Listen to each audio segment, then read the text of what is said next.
and welcome back to TBWP 21. This month we are focusing on the emotional wellness pillar. We are discussing how volunteering and service can benefit our mental and emotional wellness. According to mentalhealth.org, studies have found that acts of service are linked to increased feelings of well-being. These studies also show that helping others can improve our self-esteem. There's also some evidence to suggest that when we help others, it can promote changes in the brain that are linked with happiness. And I really believe that, actually. In this first segment of the video, I will be sitting down to talk with an active member of the Just Serve community, which is an organization dedicated to worldwide community service. Hi everybody, I would love to introduce you to Teresa Hoddle. She works with Just Serve, which is a service organization that is worldwide. And she's going to talk with us a little bit about volunteering. Teresa, will you tell us about you? Sure. So my name's Teresa Hoddle, and I have 4 children. The last one is just about ready to fly the nest, so it's kind of exciting. And I've done Pepperidge Chef for like 25 years, so I've done cooking shows, different things like that, and then I've worked for SkyWest, so that's a really fun thing to do. If you love to travel, it's a great way to travel, so that's a fun thing. And anyway, I just love to hike and be active, and so that's a little bit about me. Yeah. Awesome. So tell us about volunteering. How did you get involved in volunteering and Just Serve? Well, volunteering, okay, so I've probably volunteered a little bit my entire life. So, it's just something I was raised doing, and then, of course, you do with your kids. Let's see, we volunteer quite a bit with our children, right? And so Just Serve started, I think Just Serve started about, I want to say 12 years ago. Anyway, so Just Serve is this great platform where you can actually just go to justserve.org and you can create an account. There's an app just right on your phone. And so say in the week, if you've got like an hour and a half, then you can just pop on there and go serve. Even donating blood is on there. How did you get introduced to it in the first place? How did you find out about it? I had a friend that she was volunteering, and so she's like, hey, come do this dinner with me. And so we went and volunteered and did dinner at a place called Aid for Friends, and you feeded like 30 to 50 people. And it took an hour and a half, and it was the coolest thing. And they were so grateful for dinner and that you were willing to come do it. Did you have to come up with your own recipe and food? That time we didn't. We just used what they had. And so they'll have dinner. If you want to just go in and cook, they'll have dinner already there. So, if you just have the time to go and volunteer, then you can just go and cook it. And then there was another time that there was a bunch of my friends from high school, and we decided to do it for Christmas. Instead of doing like Christmas gifts, we decided to go and volunteer.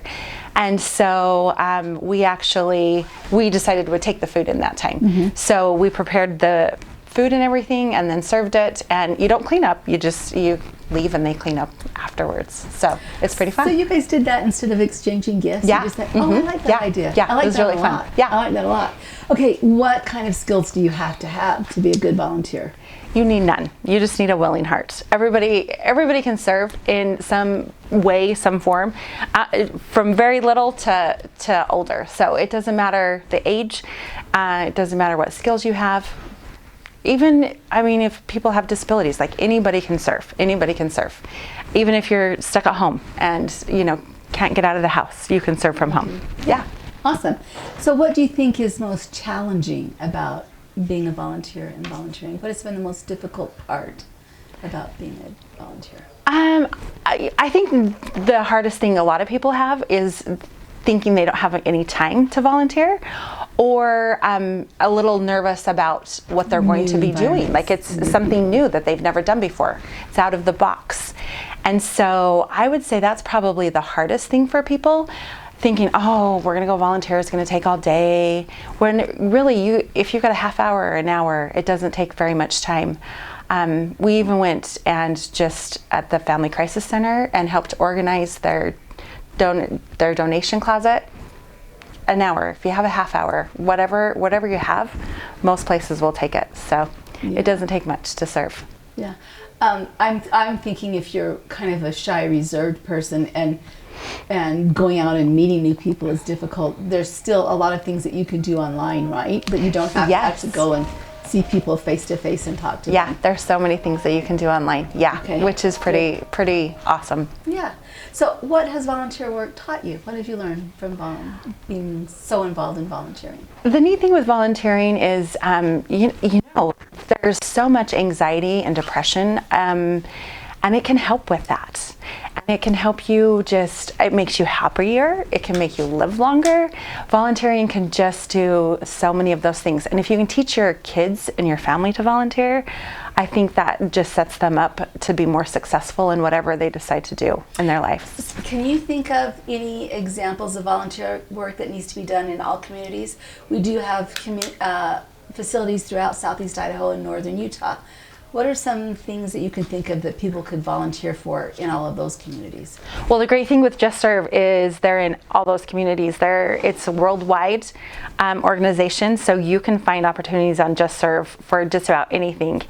And the nice thing too is if you need to use Just Serve, you can actually put your projects on there too. So it's not just to go in and volunteer. If you are needing volunteers for whatever you're doing, then you can actually get volunteers on there too. The refugees are on. The refugees right now are all over the United States, so there's lots of opportunities to help with the refugees. There's community-wide cleanups going on right now. April and May is huge for community-wide cleanups, but Just Serve, you can really pop on there and find so many different things to do. There's always opportunities to serve. And it's not a specific denomination, right? It's just anybody in any community. No, it can be any churches can hop on there and use it, any nonprofits, schools, civic groups, even, like I said, the environmental fair here in our local town, they needed a volunteer to head up the children's activities, so they put that on there. So whatever you're needing, you can use Just Serve for, which is pretty awesome. Okay, and it's Just Serve, right? Yeah, justserve.org. Justserve.org. Okay.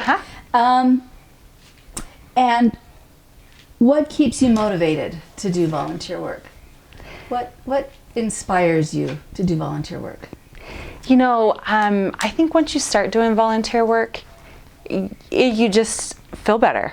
It just so it's kind of a little endorphin. It really is. It really is. If you've ever done service, then it's pretty amazing. And the people you meet and the different experiences that you have are just pretty tender, pretty sweet.